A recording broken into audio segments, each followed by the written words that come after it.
Hey everyone, welcome back to the channel. And if you're new here, like I always say, welcome to the channel. Today is Monday, February 5th, 2024. Hope you're all doing well and that your month has been off to a great start. In today's video, I want to discuss something that is related to Retinitis Pigmentosa Awareness Month because, as you may know, if you've seen my previous video, February is Retinitis Pigmentosa Awareness Month, and I wanted to take some time this month to create some videos to discuss my general thoughts about some general and maybe some specific concepts related to retinitis pigmentosa and how it's affected my life, as well as just some broad opinions about the condition and its effect on society in general. So in today's video, in keeping in tune with that theme, I want to discuss something that I think is very important and very relevant to not only just talking about retinitis pigmentosa in general, but to the awareness aspect and spreading awareness of retinitis pigmentosa and some of the complexities of it. And the topic I want to discuss today, I'm going to call the spectrum of sight, the spectrum of eyesight, the spectrum of vision. There are a couple different ways to describe it or, name it. And I'm going to discuss my thoughts about that particular concept. So I'm going to get right to it. The spectrum of sight. Now, sometimes I've spoken on this channel, and you may have seen other people, if you follow any other creators in the blind community and low vision community, discuss the spectrum, blindness being a spectrum, and that's a very common thing that is discussed within the community of blind and visually impaired people. Today, as I mentioned, I'm going to discuss what I'm calling the spectrum of eyesight or the spectrum of sight. So I'm going to break this spectrum down into three distinct categories. Two of them are quite broad. The third category is pretty straightforward and specific, and that'll all make a lot more sense to you guys once I actually outline each of the categories. So the first category within the spectrum of sight is the category of individuals who who have retinitis pigmentosa. Again, this is related to retinitis pigmentosa, which is, of course, as you know, a condition that I have and a condition that about 100,000 other people in the United States have. So I'm just talking in that context. And I know people in each of these three categories. So the first category in the spectrum I want to talk about it is described as people who have usable vision, and they have enough vision, they have enough eyesight to where they can still legally and safely drive. Now that the very top of that category are people who have normal vision, a normal field of vision, normal depth perception, normal color perception, what we would call normal, like someone who isn't affected by an inherited retinal disease, particularly retinitis pigmentosa. And the people who are at the bottom of that category are the people who have a diminished visual field that is right on the border of being able to safely and legally drive. And in most states, and I'm not a legal professional or someone who's educated on all of these laws and rules and regulations, but in most states, I believe most states, it's about 100 degrees of a visual field that you need to have to be able to legally drive, and we'll use the word legally and safely kind of interchangeably. So some states I think it's 90 degrees, and other states I think it's 110. So we'll call 100 the average number. So a normal person, someone who isn't affected by a retinal condition or has a normal visual field, has about 180 degrees of a visual field. And if you have less than 100, you're really pushing it legally and from a safety standpoint as far as your ability to drive. Now, that's a spectrum. That range is obviously a spectrum in and of itself, because someone who has 180 degrees of vision has a different levels of mobility and a different level of usable vision, a different quality of life when it comes down to it than someone who has 140 degrees or 110 degrees or 90 degrees. So that first category is really a spectrum within the spectrum, but it's all, I'm calling it all one category, because everybody in this category, as I describe it, are people who still have enough vision to legally and safely drive. The second category is comprised of individuals who have usable vision, so they still have a visual field to some degree, but they have lost enough vision to where they cannot safely or legally drive. And those are people, based on the numbers, who have basically less than about 100 degrees of visual field. And these are people who are a little further in their progression of retinitis pigmentosa, who maybe had enough vision at one point to drive legally and safely, who have lost vision and are now finding themselves in this category, which is only the big shift, the big event that separates the first category from the second category, obviously, is losing the ability to drive, which is a very big change in someone's life and someone's circumstances, regardless really of the context. You know, people when they get older who don't have a visual impairment, but maybe have diminished, or they don't have a retinal disease, but they have diminished eyesight or diminished reflexes or mental faculties.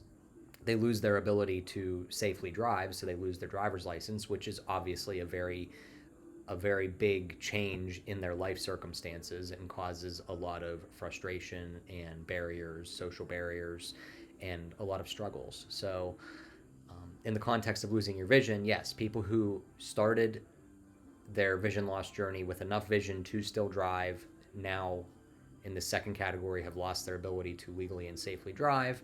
And for those of you who may not know, I am in this category, and because I still have usable vision, but don't have the ability to legally and safely drive. And I've always been in this category. I've never had a driver's license. I've always only had usable vision in one of my eyes, or at least as long as I could remember.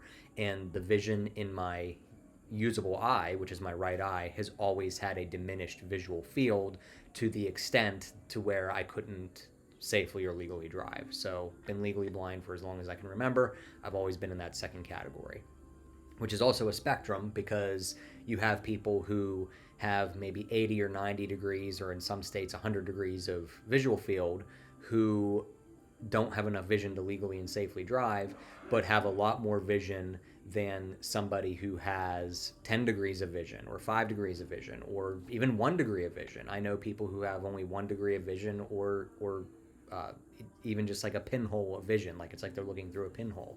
So it's a very broad spectrum. There are a lot of different levels of what people in that category see, and what their quality of life looks like, how they can experience the world, their mobility, the things that they can and can't do, either safely or with a certain amount of effort. So that's the second category in the spectrum of eyesight. The third category is not so much a spectrum than just a category, and that category is defined as people who no longer have usable vision. So and this is just my opinion, this is just how I choose to categorize it. I'm sure other people would categorize it differently, but these are people who are down to just light perception, or are just completely blind. Like it's black, completely dark. They can't even see when a light is turned on. That's what light perception means, by the way, is when you can detect that there's a shift in light, but you can't identify the source of it. It's kind of hard to explain, and maybe I'll explain that in more detail in another video when it's more appropriate to dedicate enough time to talk about it. So that's the third category, and that is, as the first category was separated from the second category by a large shift in ability, being able to drive versus not being able to drive, the second category is separated from the third category by the shift of having usable vision to not having usable vision. And like I said, the third category is a lot more straightforward. It's not really a spectrum. It's having no usable vision. meaning that you're dependent on using assistive technology to use a computer. Sorry about that. That was a notification from somewhere, my mail, I guess. Um, but you're dependent on using voiceover to use a smartphone or to use your computer. You're dependent on audio technology. You need to listen to an audiobook. You can no longer read a book or read something. Zoom text is a popular assistive technology for people in the first and second categories because you can zoom in on text and read it better and do different contrast settings on the computer or on the device to make things more visible and easier on the eyes and easier to identify and consume visually.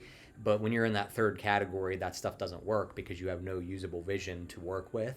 So you're completely dependent on audio technology. And that's really all I wanted to cover today. These are all, and everybody who has retinitis pigmentosa or a related retinal condition. I don't really want to talk about other retinal conditions in this video because number one, I have retinitis pigmentosa. I don't have another retinal condition. So I have firsthand experience with this one. And I know the most people I know with a retinal condition have retinitis pigmentosa as opposed to another condition. And this just happens to be Retinitis Pigmentosa Awareness Month. So every person that I know who has retinitis pigmentosa is in one of those three categories. And most people that I know happen to know started in the first category and are now either at the very end of the first category, in the second category somewhere, or are in that third category of having no usable vision. So it's a very, as blindness is a spectrum, this in describing what I'm calling the spectrum of sight is basically the spectrum of blindness, the spectrum of blindness that people who may have seen other creators online have heard them talk about. But I felt like it was a slightly different, this was an interesting way to describe sort of both concepts, but kind of phrasing it a different way. And it's something that I've been thinking about for a while that I wanted to create a video about. And I was actually going to do it a few months ago, but I kept trying to really think of a good way to describe it in a way that would do it justice. And it just so happened that when I finally decided it was a good time to do it and talk about it on here, it just happens to be Retinitis Pigmentosa Awareness Month. So it all worked out, and I'm happy to spread the awareness of this spectrum and to show people that may not be as familiar with these conditions, or people who have these conditions, that not everybody who is blind or visually impaired has a white cane or a dog, and there are most people who have a retinal condition, and mainly retinitis pigmentosa, are able to do things that may make it appear that they don't have a visual impairment, but they in fact do. And in a lot of cases, they have quite a profound visual impairment and a profound amount of vision loss.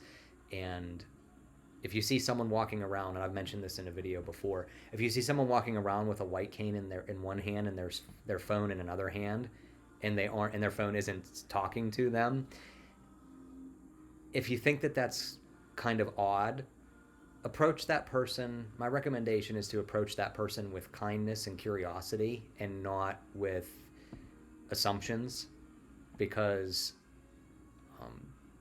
to approach that person with kindness and legitimate curiosity is what will prop up both parties involved, instead of leading to an uncomfortable situation for one or more of the people involved in the situation. So that's what I wanted to talk about today. I hope you all enjoyed it. I hope those of you who aren't as familiar with these concepts got a lot of good information out of it. Hopefully those of you who are more familiar with these concepts have have heard information that you have also found useful and enjoyed hearing. So yeah, that's it. Thank you all for watching. Stay tuned for more videos this month, similar to this one, where I discuss RP and my opinions and experiences with it. Thank you all again for watching. Always appreciate it. Love you all very much, and enjoy the rest of your day.